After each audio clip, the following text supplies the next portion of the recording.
All right, we're going to get started. I first just want to welcome you all to our final presentation for Cohort 4 of ARDRAW. We're excited to have our last three students here with us today to present their work. I think that most of you are familiar with the ARDRAW program, but I've always got to give a very brief overview. The ARDRAW program works with PhD and master's level students to support and promote work within the field of disability studies. So our students today have done a lot of really great work, and I know that we're anxious to hear from them. But before we do that, I just want to introduce myself and the ARDRAW team. So my name is Erica Smitka, and I'm the project coordinator for the ARDRAW Small Grant Program at Policy Research. And we work, Margaret Lassiter and myself work with the team at SSA. So I'll pass it over to Laura to introduce herself. Hello, everyone. It's great to see you all. As Erica said, my name is Laura King, and I am the project officer for the ARDRAW program at SSA. And my coworker, Kristen Harper, is also joining us. And I won't hold us back any longer. I'll let us get started. I'm looking forward to hearing from each of you. Thanks so much, Laura. So I'll jump to the agenda here. As you can see, it's a little bit different than what was originally advertised. We had to do a little bit of shuffling, given that students are moving on to the next steps in their careers and have, exciting competing responsibilities.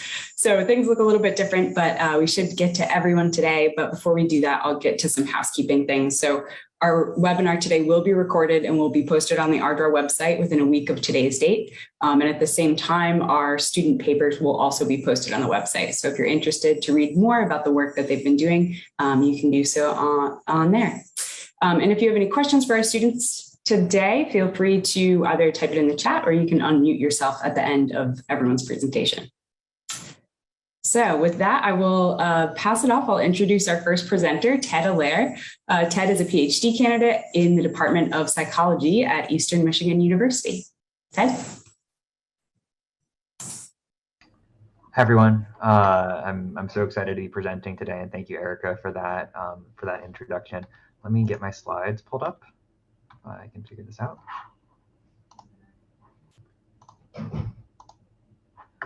Okay, can everyone see this all right? Yep. Perfect.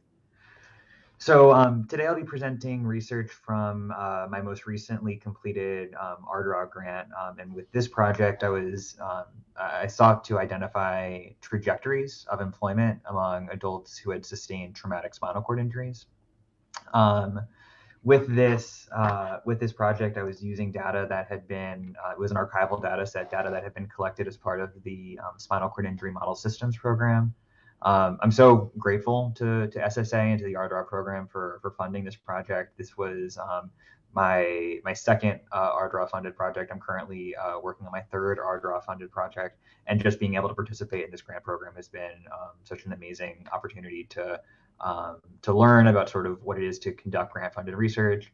And a conversation that I've been having with some of the folks on this call actually is my training has really been on sort of interventions at the level of the individual and smaller groups of individuals. And so with this program, I've been really excited sort of learning and becoming more exposed to research that's focused on more policy level interventions and things like that. So, if there is time for discussion, that's definitely something that I'm really interested in hearing some of the folks on this call what their perspectives and opinions are, because it's a training perspective that's just complementary and different to the one that I've had so far.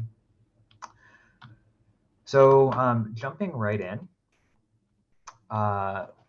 we know that spinal cord injury is a major medical condition. It impacts, it's by definition, an injury to the spinal cord, resulting in diminished motor and or sensory functioning, with individuals often experiencing various forms of paraplegia, tetraplegia, inability to walk independently, reliance on things like wheelchairs, walkers, canes, etc., depending on the severity of the injury. It's not entirely uncommon. Rates are a little bit variable and inconsistent sort of across the globe, but relative to other countries who are similar to the United States actually has a relatively high incidence of spinal cord injury. So, for example, numbers in Western Europe are about 1 case of traumatic spinal cord injury for every 40,000 people or so, whereas in the United States, we're seeing about 1 case of new spinal cord injury for every 25,000 people. So there is, within the United States, a particular impact of spinal cord injury on the experiences of people living in this country. Spinal cord injury, with those impairments that I was talking about with regard to motor and sensory functioning, it's accompanied by very high lifetime costs. So depending on when someone sustains their spinal cord injury, lifetime costs might be as high as about $4.55 million. And that's going to include things like healthcare, the impact of and underemployment, different things like that. It's not helped by the fact that we know the population most impacted by spinal cord injury, most likely to sustain traumatic spinal cord injuries, are young men in particular. So men between the ages of about 18 and 30 are sort of the group most at risk for experiencing traumatic accidents, traumatic injuries that then result in traumatic spinal cord injury. So these are folks who are really at the prime of their careers, just entering their careers, and would have decades left of meaningful participation in their careers. And so figuring out ways to actually maintain and maximize employment for this population is very important, just given the developmental stage at which these injuries are most commonly occurring. As someone who's trained in clinical psychology, oftentimes I'm really interested in looking at psychological constructs like depression, anxiety, different things like that. And with spinal cord injury in particular, we know that individuals with spinal cord injury are at an increased risk of experiencing clinically significant experiences of depression. And we also know that those clinically significant experiences of depression hang together with unemployment and with underemployment. So there's a correlation there that being depressed likely contributes to unemployment and underemployment, and similarly, being unemployed and not having meaningful participation in the workforce likely contributes to those experiences of depression as well. So there's a bidirectional link there. Now, as I said, with this project, I was really interested in trying to define or identify longitudinal trajectories of employment within a group or within a sample of Americans living with traumatic spinal cord injury. There really hasn't been any work like this done in the United States. This graph here is taken from a 2014 study that was conducted in the Netherlands with a very similar aim, essentially seeking to identify trajectories of employment over the first 5 years following incidents of spinal cord injury. And you can see here that the majority of participants in this Dutch study were essentially following this low employment trajectory, with individuals in the no employment and steady employment trajectory being sort of the minority and at about similar levels there.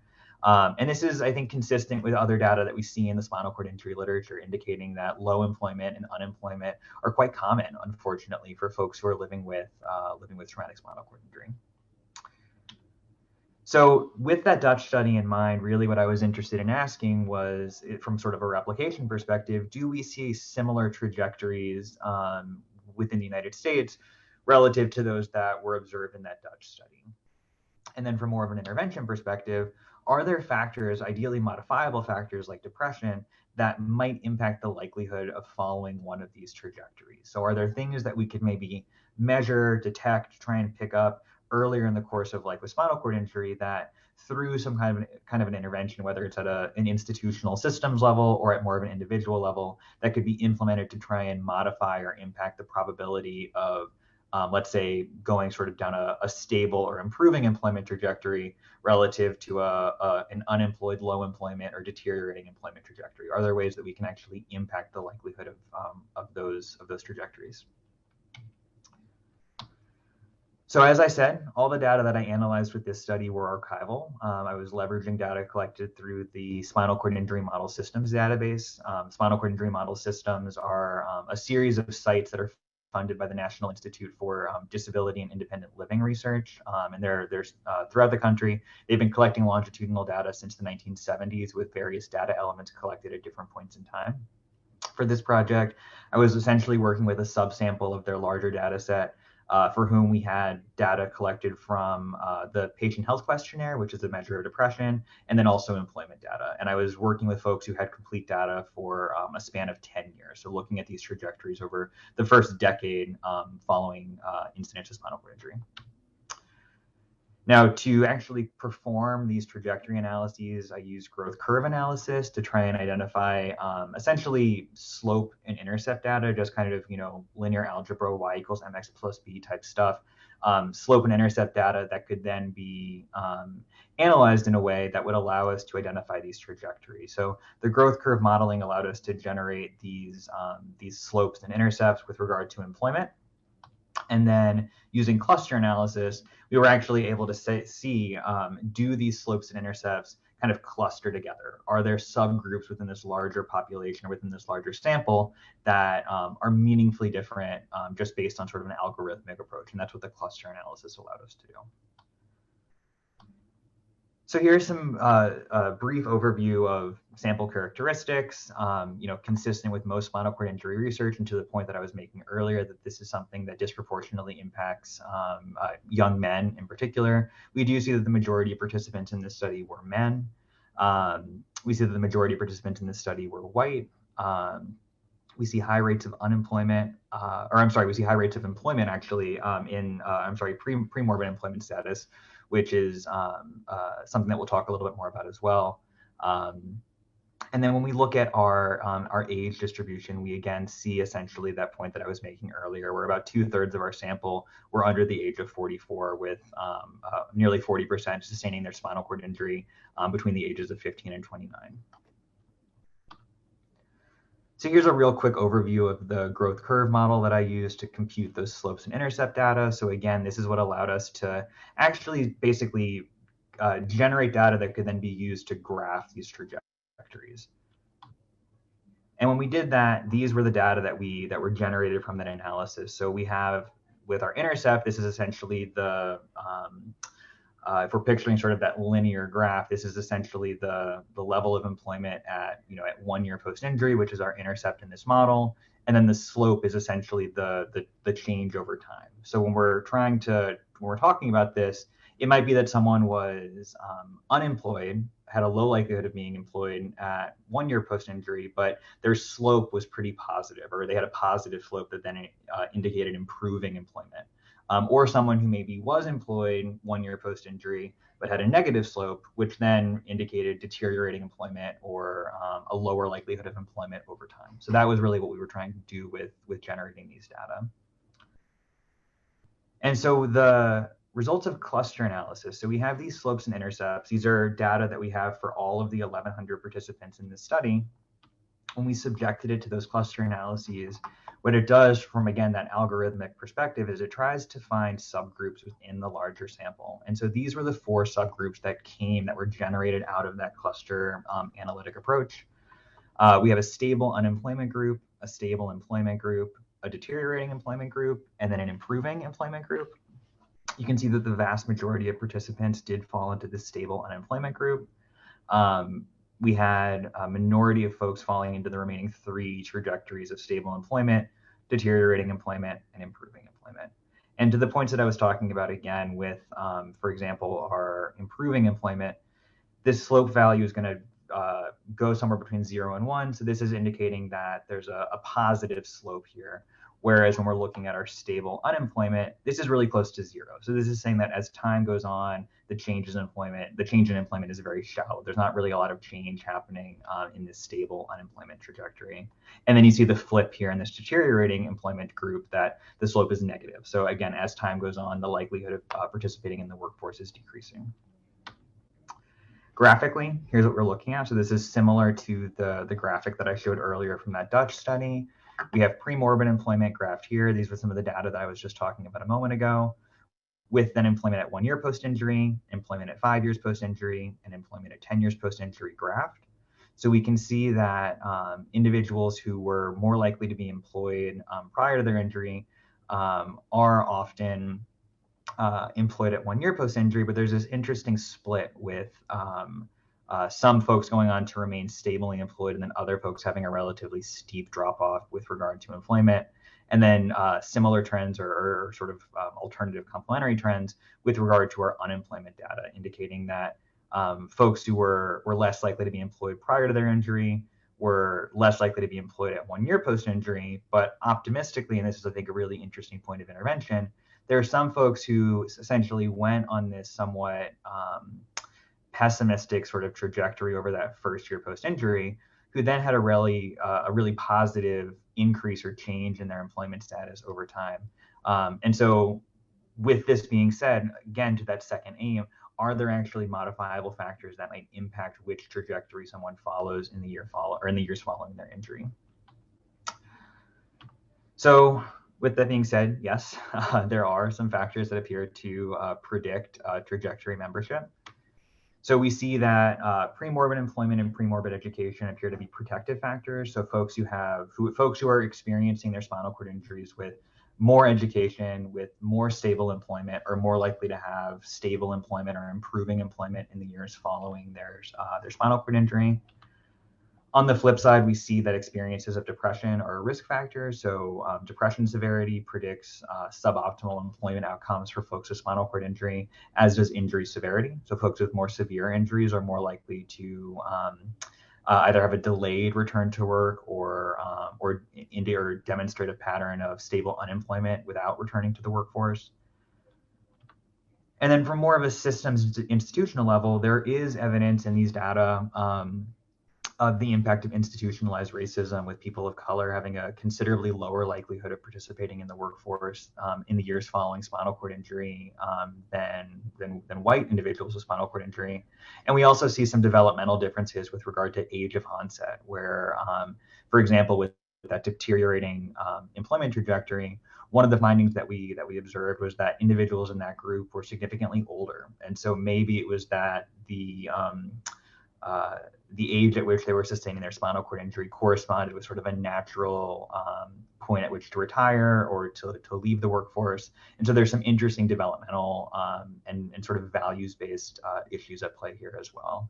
And with regard to race, I think this is a really important, like I said, institutional systems level, policy level intervention point, that there's a need to address the needs of disabled people of color living with spinal cord injury, and making sure that they're provided with the resources necessary to return to the workforce or to enter the workforce if they hadn't been employed prior to their injury. And again, from that more policy-focused level, just like I said, continuing to address and sort of prioritize the needs of disabled people of color, continuing to ensure that return to work programming, things like Ticket to Work and other programs like that, are administered and delivered in a way that's accessible and relevant for within communities of color and for people of color. Providing adequate support for disabled older adults. So the hypothesis or the speculation that I just made that maybe spinal cord age of injury was corresponding with sort of a natural point of retirement, that's an empirical question that could be tested, but there likely are individuals who maybe feel overwhelmed by the idea of returning to the workforce due to sort of the intersection of disability status and age as well.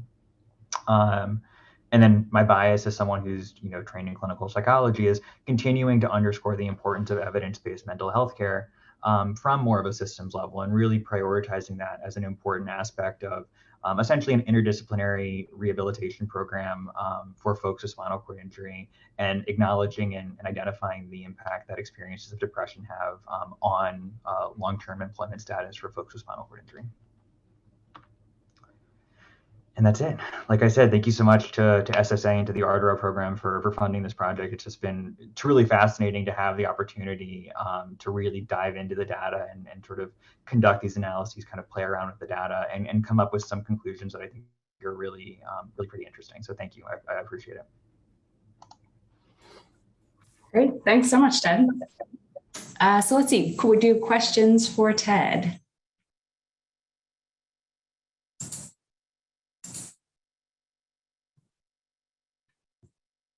Again, feel free to either unmute yourself or you can type a question in the chat there if you do have a question. Hi, Ted. Great job. This is Tonie. I'm presenting next. One question I had was, do you have any visions of what types of interventions could be used for these populations that you've specified? I think that's a great question. And I think that's essentially where my knowledge gap exists, is in terms of knowing, again, from that more systems level perspective, what would be an appropriate or likely, effective or efficacious intervention. I could talk all day about, depression interventions and things like that, but sort of that intersection of intervening from more of that top down as opposed to bottom up approach is something that I'm really interested in learning more about, and would love to, engage in conversations about ways that that could sort of be implemented in a way that might be meaningful for this population.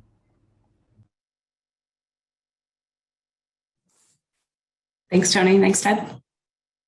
Any other questions for Ted? All right, well, if you do have a question, you can feel free to either email Ted or email myself at prainc.com. But thank you so much, Ted. That was great. We'll move on to our next presenter. Our next presenter is Tonie Sadler, and Tonie will be defending her dissertation in the coming weeks at the University of Chicago, which is very exciting. But in the meantime, she has already started a postdoctoral fellowship at Northwestern University. So, Tonie. Thank you so much, Erica. I'm really excited to present today. Let me go ahead and just get my screen up and make sure I get that step going here. Okay, can everyone see that? Yes, yep. Okay, great. Okay, hold on one second. All right, let me move my little head over. Okay, yeah, so again, thank you so much for those who made it today and those who might be listening to a recording later. I really want to thank ARDRAW. They've supported me a couple years now. So ARDRAW and Social Security Administration, not only is this program, great to kind of help fund the research, but it also allows for collaboration and mentorship. So I'm forever grateful for that. And also allowed me to be able to take a deeper dive into understanding how people interact with federal level policies, which is something I'm really interested in my research. I also want to thank my advisor, Harold Pollack at the University of Chicago, who's been there every step of the way. So the project that I conducted this past year, that's been going on a couple years for my dissertation, this particular paper is titled Navigating SSI Benefits for Young Adults with IDD After the Cliff. IDD is intellectual and developmental disabilities. And then I specifically am examining the role of administrative burden.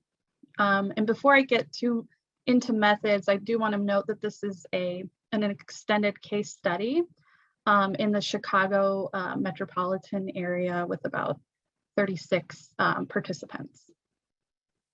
Okay, so the first thing I want to talk about is what I'm referring to when I say the cliff.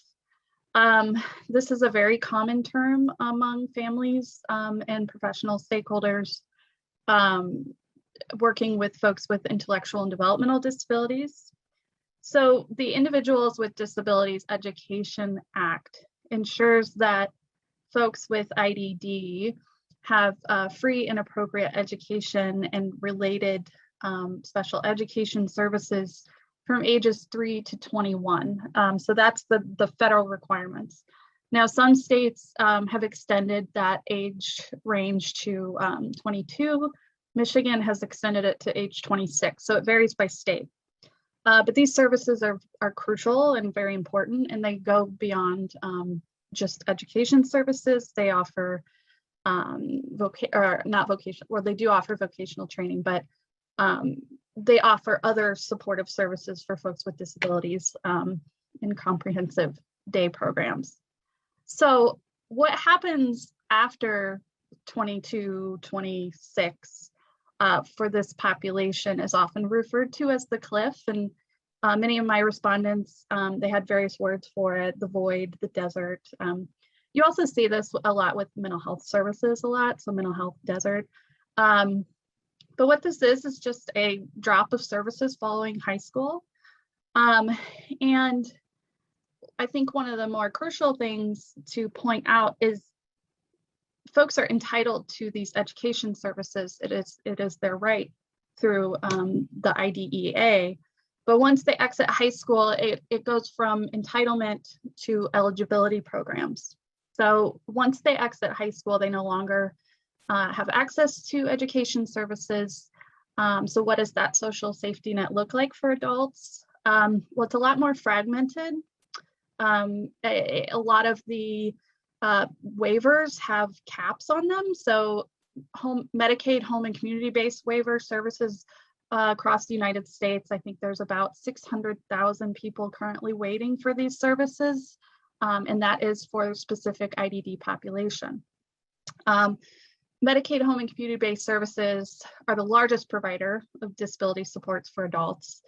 And then we also have supplemental security income and social security disability insurance, which is a huge contributor to the safety net of individuals with IDD. And I circled SSI because that's what I'll be focusing on. Folks that are recent graduates of high school really haven't had the opportunity to be a part of the SSDI insurance program yet.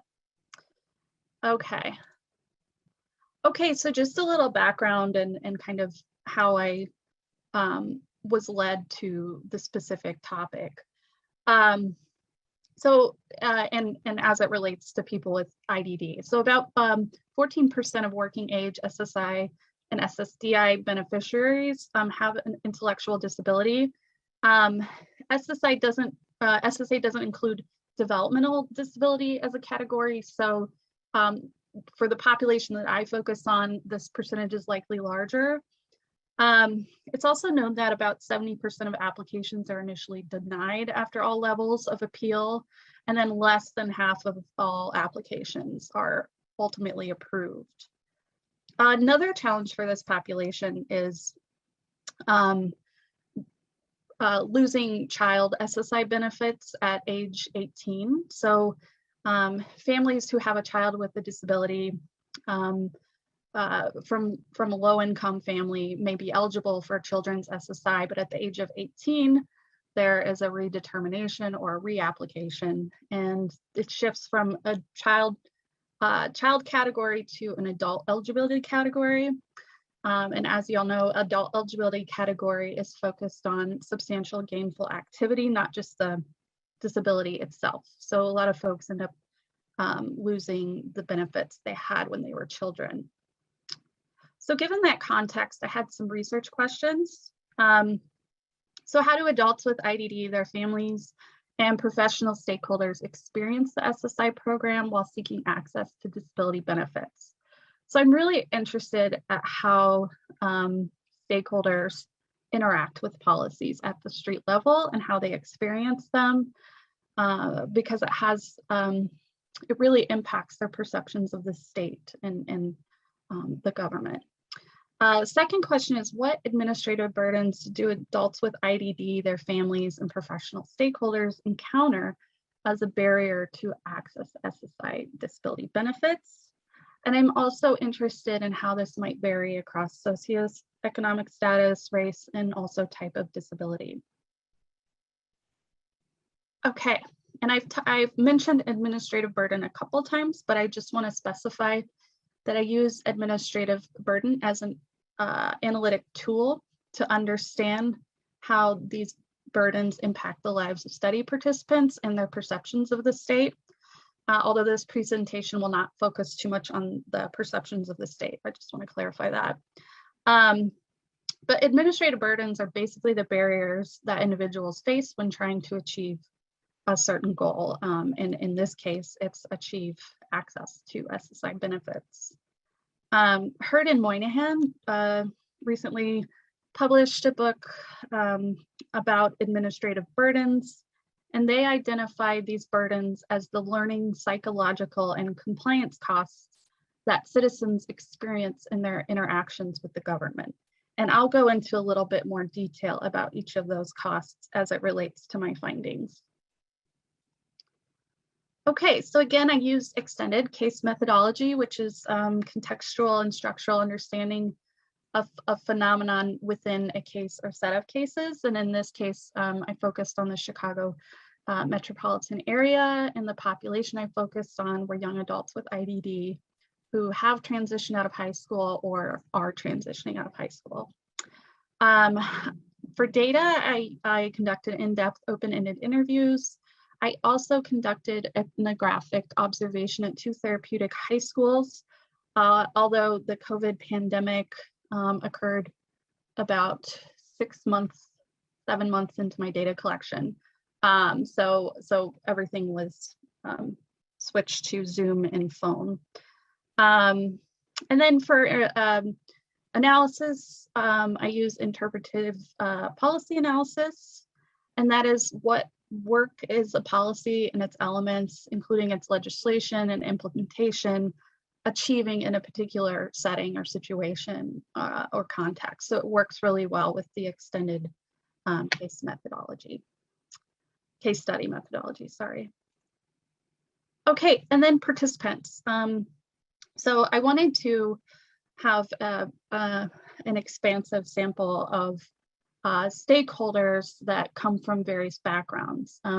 The transition to adulthood for young adults with IDD is a very complex process, and it involves lawyers, physicians, policy advocates, disability professionals, education professionals. So I wanted to be able to really broaden that scope. So I include family stakeholders, which there were 10, and that includes folks with IDD and their families, organizational stakeholders, which include administrators and professionals at like the school level or the organization level, and then policy stakeholders, which included disability attorneys, medical professionals, as well as policy analysts. My total sample was 36, and I wanted to make sure I had a pretty good representation of all areas of Chicago, considering the income and racial disparities within the city. Okay, so I'm going to jump right into some of the findings. So, so learning costs, just to go back to that concept. These are administrative burdens, include the time and effort it takes to learn about programs and policy and how to access them. So I have 3 major themes around learning costs. Oh, sorry, my dogs are barking. So first, learning costs, passing the buck. So navigating SSI applications and benefits according to professional stakeholders in Chicago and families is perceived as a very difficult process that requires school and medical records, complicated, invasive paperwork, and multiple attempts and appeals. And really only 2 professional stakeholders in this sample actually provided hands-on support with help of SSI applications, because SSI applications were perceived as so complicated, and professional stakeholders did not feel they had the right amount of training or to be able to take on that task. The 2 stakeholders that were providing help, one was an attorney, so they were hired to provide help, and one was an administrator at a therapeutic day school that was located about a block from the SSA office. And I thought that was pretty interesting because it showed that they had already built connections in the community, and they had an open line of communication to assist the school with applications. Okay. So as a result, since professional stakeholders don't really feel qualified to help with this process, a lot of times they're passing the buck, or that's what I refer to as, passing it on to someone else. It also depends on provider discretion. So Alice, she's an education policy analyst at Chicago Advocacy Organization. And she says, when it comes to helping with SSI applications, she says it's a case-to-case basis, but it also depends on the case manager too. If the case manager is a more experienced person, then she can really take it towards the right direction. I think the bare minimum is providing information. For example, Chicago Public Schools transition services includes that information packet. So at the public school level in Chicago, it is not required to provide hands-on assistance with SSI applications. Rather, it's presented to families in a packet. And there are some exceptions, but that's totally up to the individual case manager or provider. There's also resource challenges at the school level in Chicago. Chicago Public Schools is one of the largest and poorest school districts in the United States, with 63.8% economically disadvantaged students. And Felicia, who's a clinical social worker that works in a medical setting in Chicago, explains that I don't think enough teachers and social workers are familiar with SSI. So I don't think, one, they're familiar enough with those services, and so they don't feel confident and comfortable in telling people about them. And then I think other barrier with this is time. Social workers are often spread across 3 schools, which is just so inappropriate. So a lot of times they don't have the physical time to walk parents through things like that. And so then if the information is getting to them, it's a paper form and it's just another form. It doesn't necessarily mean anything. So that was Felicia kind of explaining kind of what she thinks is going on at the school level based on their limited resources with transition services. Okay, another cost of administrative burden are compliance costs. And this includes the overall labor involved in meeting compliance standards, such as hiring a lawyer or the process of acquiring documentation. And 2 major themes that came out of this were the phenomenon of denials and waiting and costly legal fees. So when it comes to denials and waiting, like I presented in the beginning with just a little bit of background, this is a very difficult benefit to access due to the legal process of obtaining benefits. So Evelyn, a disability attorney in Chicago, explained to me, we didn't represent anyone normally unless there had been 2 denials by the government. We would say to these people, you know what, you don't need lawyers for this. This is a public benefit or an insurance entitlement. Just go get it. And if you're denied twice, you might need a lawyer. But I completely changed my mind, thinking on that 12 years ago now. And what she's referring to is 12 years ago is the recession, where she noticed that denials and rejections were rapidly increasing for her clients. And then she goes on to kind of explain a typical process of appeals process. So typically it's a matter of months to get a decision on the application. So that's the initial application.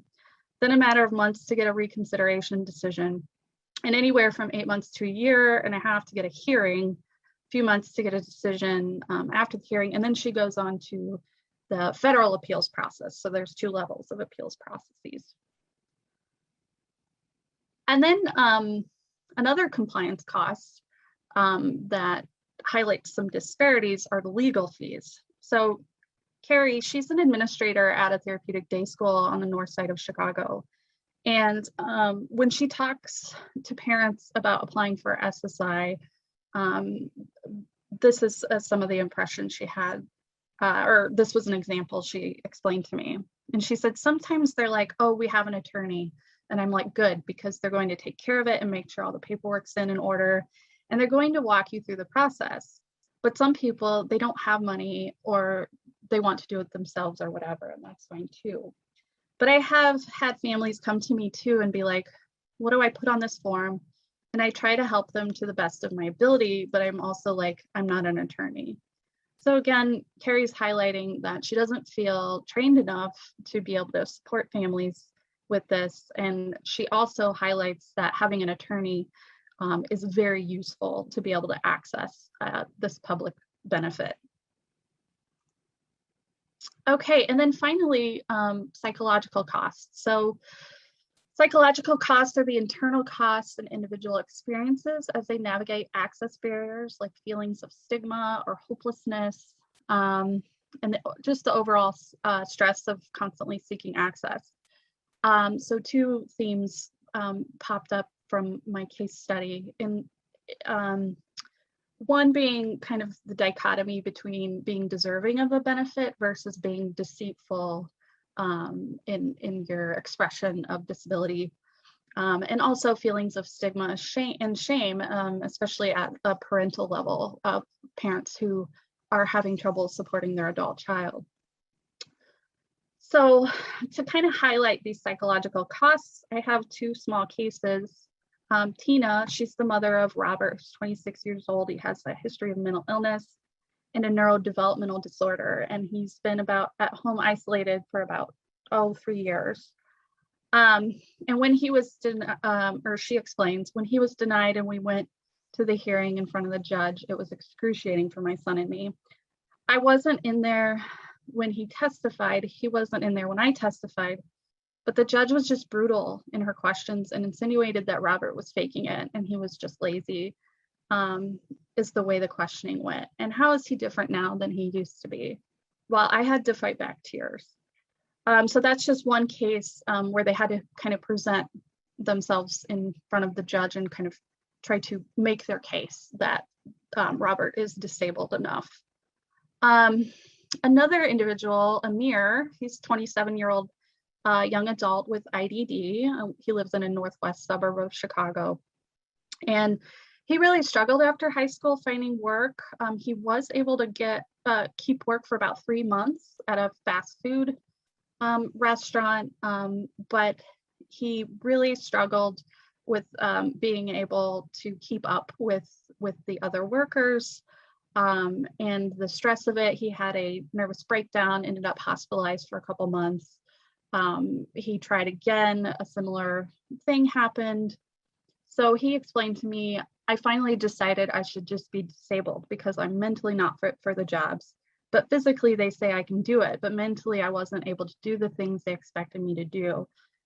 So here he's describing something really interesting. So people who have a disability that may or may be subjective enough that it goes through an appeals process, there's telling him that his body is capable of work, but he's trying to explain, I can't do it mentally.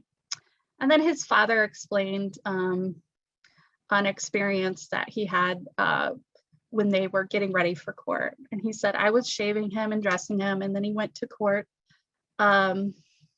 with the case before. The judge see him, oh, the guy, you look good, clean, nice and clean, and then everything looks nice and he don't need disability. And he explained, it's almost like they want you to present your son as disheveled and sad. They really want you to present him as someone that can't work. And he can't work right now. And then they told me, you're not a good parent. And I feel so bad, I come home crying. So these experiences in front of the judge can be really demeaning and degrading. Obviously, it depends on the specific case and the judge and all of those factors. But presenting yourself as disabled enough can have harsh psychological costs. Okay, so obviously limitations of this study, I just want to point out, this is a case study in the Chicago metropolitan area. It's a small sample. This is obviously not representative of major cities, but I do think it highlights some very important system limitations that we can address. So one is focusing specifically on reducing administrative burdens to support low-income families specifically, and under-resourced disabilities or private providers and schools specifically.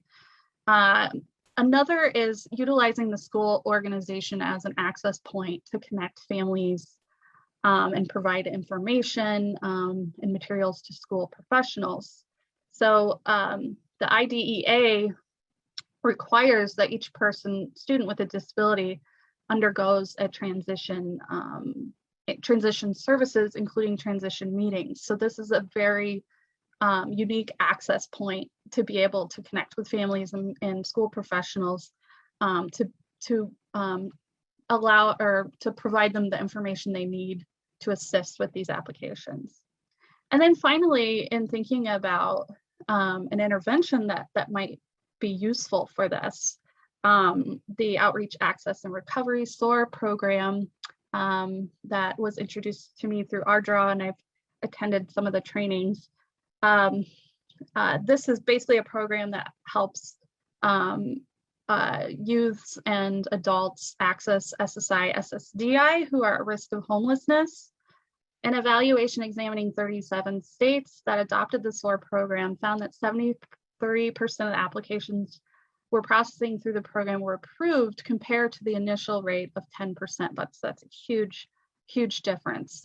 So if we're able to expand SOAR to different, low-income IDD populations, that could have a huge effect and impact for families. Okay, and thanks again to ARDRAW. I hope I didn't go over too much, and any questions are great, and feel free to reach out to me if you have any questions after. Thanks so much, Tonie. That was great. Let's see, do we have questions for Tonie?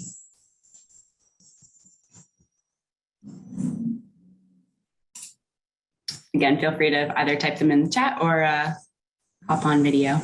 Hi, Tonie. This is Margaret Lassiter. And hi, Margaret. Hi. I really enjoyed your presentation. And I just wanted you to know that in addition to being a consultant for ARDRAW, when I worked for PRA, I was also part of the SOAR program. And your paper I forwarded to the liaison for Illinois for SOAR in the hopes that the state will target the areas that you identify in your research, and will start training the SOAR program to those who are working very closely with students making that transition so that they don't fall off the cliff. I just wanted you to know that your paper has impact already. Oh, that's so great, Margaret. Thank you so much for sharing that and taking the time to do that. That's amazing. And my pleasure. Yeah, I really appreciate that. No problem. Good luck. Thank you. Thanks, Margaret. Any other comments or questions for Tonie?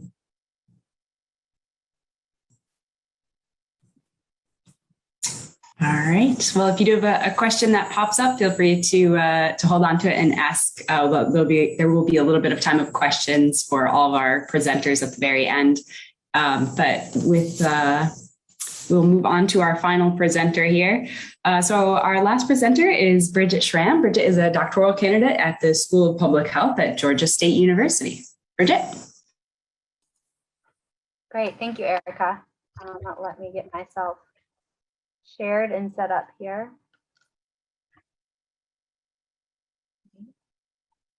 Okay, great. All right, so, sorry. Okay, so again, my name is Bridgette Schram, and my mentor is Dr. Daniel Crimmins, and we are both associated with the Center for Leadership and Disability, USED at Georgia State University. My project this year was titled An Exploratory Analysis of Funding, Cost, and Outcome Data for Inclusive Post-Secondary Education Programs. So Tonie actually was a great setup for this, because this is a program that was developed kind of for that transition age group in order to help provide more opportunities for them as they move out of the IDEA and into trying to be as productive members of society as they personally can. So to get started here, employment and higher education have strong associations with decreased use of public health. However, you can see in these two figures here that there's a large disparity that exists for people with disabilities in both employment and education. So the graph on the left demonstrates with the orange dotted line that people without disabilities have an employment rate of around 79%. And compared with people with disabilities on the blue line down below, it's about half of that at like 39–40%. And then when we move on to education, the figure on the right shows that people with disabilities, about 40% of people with disabilities obtain a bachelor's degree or higher, whereas for people with disabilities, it's about 16%. Inclusive post-secondary education programs are programs that are situated within higher education institutions, so colleges, universities, technical schools, and they're really designed to provide opportunities for individuals with intellectual disability to participate in higher ed.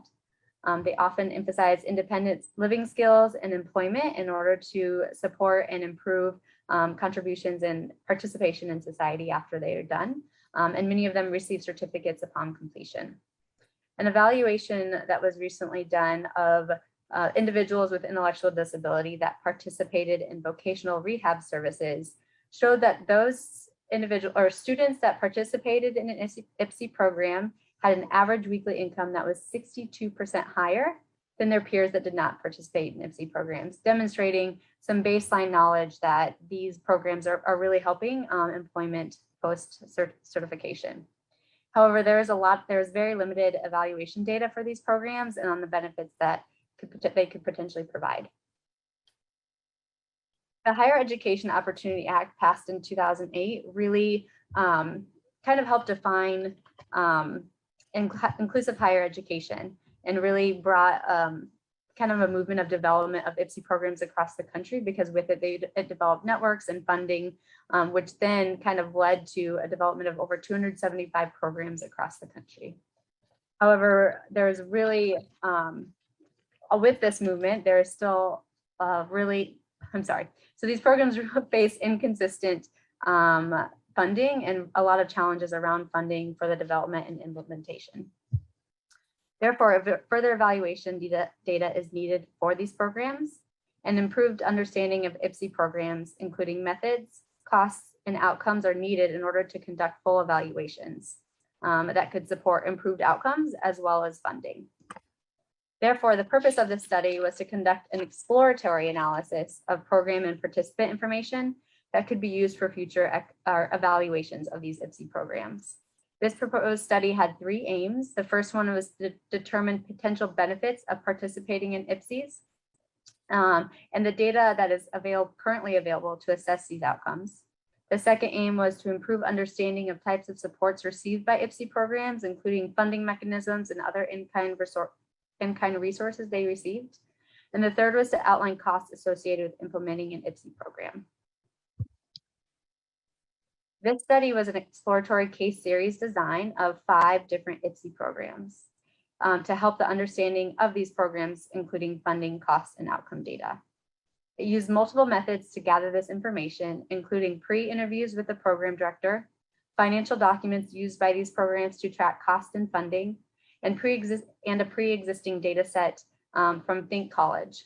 Think College is a national initiative that collects program and outcome data from IPSI programs that receive funding from the federal TIPSID mechanism.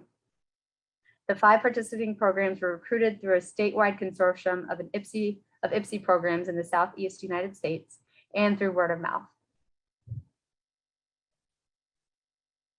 This graphic here demonstrates the study design that was used for this study. It started with the pre-interview with the program director that had a goal of establishing a relationship with the director to gain program information, as well as to identify financial documents that could be used in the next stage. The financial documents were then provided to me and my team to help improve understanding of the funding and costs of IPSI programs. Think College data set was then used to assess outcomes that had been identified by the program directors in the pre-interviews. All the information from the financial documents and Think College data set was used to develop an infographic. That infographic was then used to present these findings to the program directors to allow them to confirm what we had found, as well as guide post-interview discussion. And then a post-interview was conducted with the program director to present these findings, as well as elaborate on themes that kept popping up from the pre-interview on. And then for data analysis, all these methods were entered in, and a method called triangulation was used to pull information from all methods on the themes that were identified both prior and during the study. So to the results. 8 different themes were identified from all of these methods. The top 4, which are program information, outcomes, funding, and costs, were all themes that were identified prior to the start of the study. The last 4 were ones that emerged during the interviews and all of the methods. The bottom 4 were relationships with the university and others, program planning and early stages of implementation, sustainability, as well as COVID-19, which probably isn't all studied this last year. So to start with, this table represents the program information for all 5 programs that participated. The things I'll note here is you'll see 4 of the programs existed for around 5 years at the time of the interview, and 1 program had existed for about 10 years. Another thing I'd like to point out is there are differences in the implementation of these programs, and they vary by every program. You can see this under the student status at institution. Some students, IPSI students, are classified as non-degree seeking students, and others are classified as continuing education. Another area is program fee. Every program has a different fee, with 1 program not even charging a fee at this point. And also, as well as if the program receives tuition paid by the student. So the ones that say no mean the university takes all the tuition. The ones that say yes, the program receives part of that tuition, or in one case, all of that tuition to help support their program. For the outcomes, this table represents the outcomes that were gathered using the Think College data set.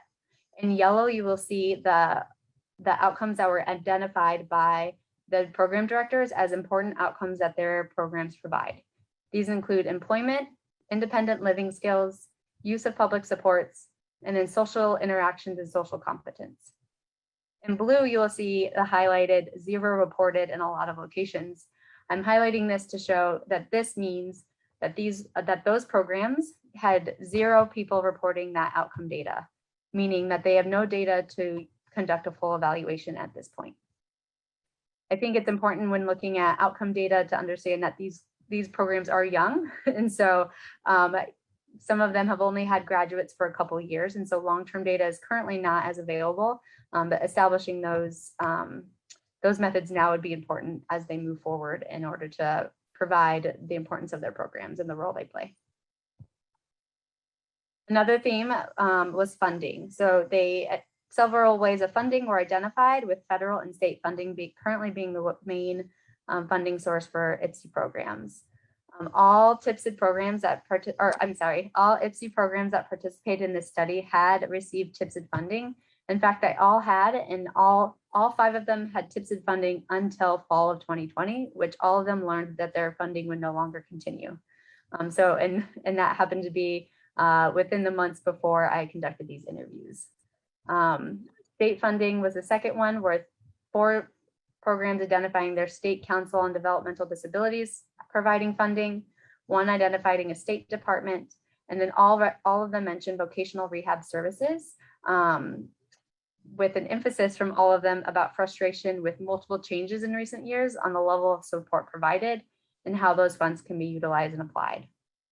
Program fee was another common source of funding for 4 of the 5 programs. And then private funding was one of the lesser ones brought up, with one program saying that they are hoping to look more into this as a way of finding more consistent and reliable funding in the future.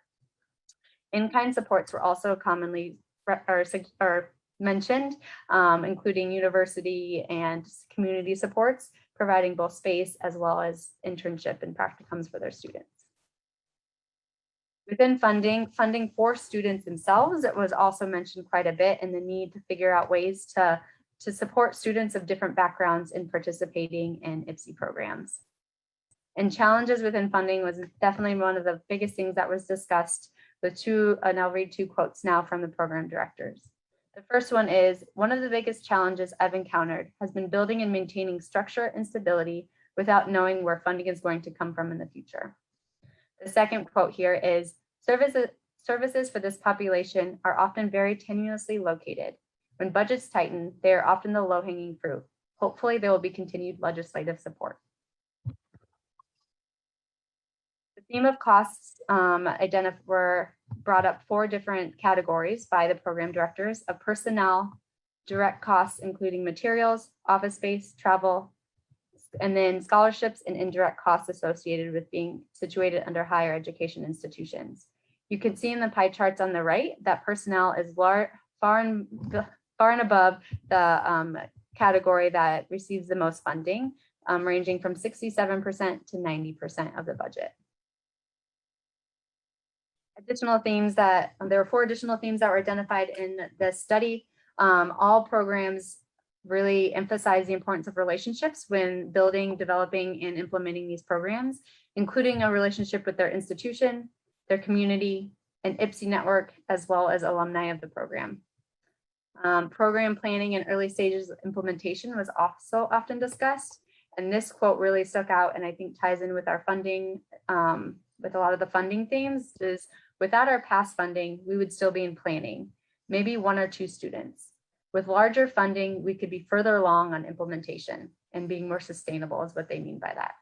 We've had enough funding to get us on the initial phases of implementation. It has given us fuel to get out on the track. Now the question is if it's enough to keep going. Another theme was sustainability, which was improving funding stability was mentioned by almost every program during the interview. One quote was, "I think we do have the ability to be self-sustaining, but I don't believe we can be self-sustaining through the program fee."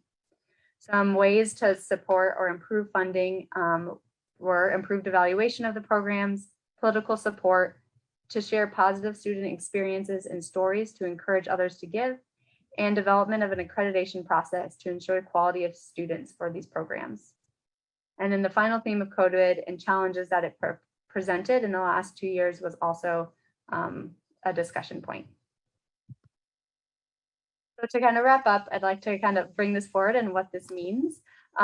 This study was an exploratory analysis it was an exploratory study to really develop a foundation, and it provided the potential benefits for participating in IPSI programs and the data that is available or limited data that is available to assess these outcomes. Funding and in-kind support received, so we now know where that that typically comes from for these programs. A baseline understanding of the costs associated with running an IPSI program, and an overview of the planning and implementation process of these IPSI programs, including challenges faced and successes. There is a more detailed report than I was able to provide in this presentation in the report. So if you're interested in what more was learned, that would be a great reference to check out once Eric is able to get those online. For my recommendation moving forward, I think an economic evaluation would be perfect for IPSI programs to prove or to show the importance and the impact that these IPSI programs can have. An economic evaluation is a specific type of evaluation that can demonstrate the cost effectiveness and return on investment programs provide, and they are often used to support continued and increased funding. This table on this slide shows 3 different types of economic evaluations: cost effectiveness analysis, benefit cost analysis, and a return on investment. Highlighted in blue on right, an example for benefit cost analysis, which compares program costs to program benefits, is how much does an IPSI graduate's future potential earnings increase for every dollar spent on the program? Answering this question could help support could support funding and show why these programs are important and actually save money down the line. So again, this was an exploratory analysis in which we were able to establish costs associated with the program, what are potential benefits from the program, and how are benefits currently measured. The design of this study was really to gather these pieces and lay a foundation for future collection of data for a full evaluation. So moving forward, now that we've established the costs associated with the program, our recommendation is to take that the next step and estimate full cost, including potentially using a micro-costing analysis, which really determines all of the costs related with these programs. Now that we know what the potential benefits are from these programs, we need to demonstrate that evidence through full evaluations of their effectiveness, and then identify the benefits that can be monetized and what that would look like. Once we have these components, a full economic evaluation can be conducted, and we can advocate more fully for improved funding. And that is the end of my study for today. Again, check out the report. There's a lot more information in there. Thank you. Thanks so much, Bridgette. Questions for Bridgette? I actually have a question that I can kick us off with. I was curious if you could talk a little bit more about the role that COVID played as a theme. Was it primarily in relation to to programs getting access to funding, or was it more about access to students, or what did that look like? Yeah, COVID was more, it came up a lot because they were trying to figure out how their programs were going to look during COVID. So it just so happened that they lost funding, and funding was shifted at the same time as COVID. But from all the reports, it did not necessarily directly influence funding for that year. So that was fall of 2020. I think there was concerns about how it might affect funding in the future, just with things being shifted and the shift of administrations and stuff as well. But I think most of it was more program level and day-to-day that they were expressing, because it was right in the middle of it all. I mean, we still are, but yeah. Yeah, it's definitely an interesting time to do this study. So yeah. Other questions for Bridgette? I'll also open it if you have questions for the rest of our presenters today, Tonie or Ted. One follow-up question for you, Bridgette. When you were looking at the programs that didn't have a lot of data in terms of like student outcomes and satisfaction, is that because they just weren't collecting those data points at all? Or was it that they were collecting it somewhat, but just not in a way that lined up with kind of like a consistent method of analysis that you could use? Yeah, when discussing outcomes with the program directors, they were definitely more focused, I should say, on kind of the harder to measure, the measurements and the benefits that are hard to report and use in like larger scale evaluations, I would say. So they had more individual level evaluation data and outcome data. So they could say, of the outcomes that they were looking at as students, how many have them achieve these certain things. I was looking at the national level data set that's better for comparisons and giant and large scale evaluations. And they just had low reporting there. That is, I think, due to a couple of reasons, and all stemming to them being newer. So they're still, 5 years is a decent amount of time to run a program, but it's still pretty new, especially when every year you're more focused on where funding is going to come from than really making sure that all of those things are being, so funding and day-to-day were prioritized over long-term evaluation collection. They've all stressed that they know it's important. They're all in higher education institutions, so they know, but trying to find, staff and administrative faculty that can conduct that, and also just getting people to report. So the Think College goes to the students and they fill out the form. And so there were some few recommendations that are in the report of how they could help follow up with their own students and make sure that they're answering it, and make sure that they have the supports and accommodations they need to actually fill those out. So those were a couple of things. Hopefully I answered your question. Yeah, no, that was great. That makes a lot of sense. So thank you. Any other questions for Bridgette or our other presenters today? It looks like we have a question in the chat. Michael Brady says, did any IPSIs seem to stand out as having a very good handle on sustainability? Yeah, so honestly, the one that had the largest handle was the program that had been around for 10 years. And so I think there's a couple factors that play into that. One, they have been around for a lot longer, and so we're able to get to that stage of the implementation curve. But I also think they had an approach, and maybe this is because of their funding, but they had developed a business plan, I think a few years into their program, maybe it was around year 4.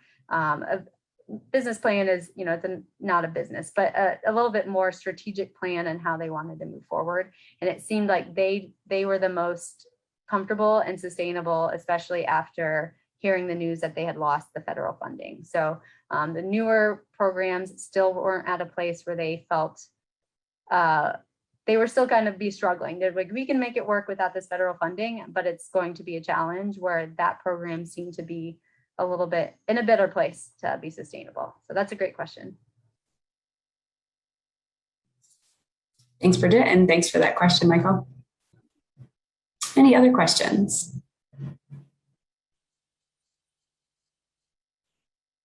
All right, so I think that wraps up our final presentation here for ARDRAW Cohort 4. I'll do a quick plug if anyone is interested in learning more about the ARDRAW program. You can visit us on our website at ardraw.policyresearchinc.com. And I just want to say thank you so much for attending today, everyone. Thank you to all the students who did a wonderful job presenting. And we look forward to our next year of research. So thanks so much, everybody. Take care. Thanks, everyone.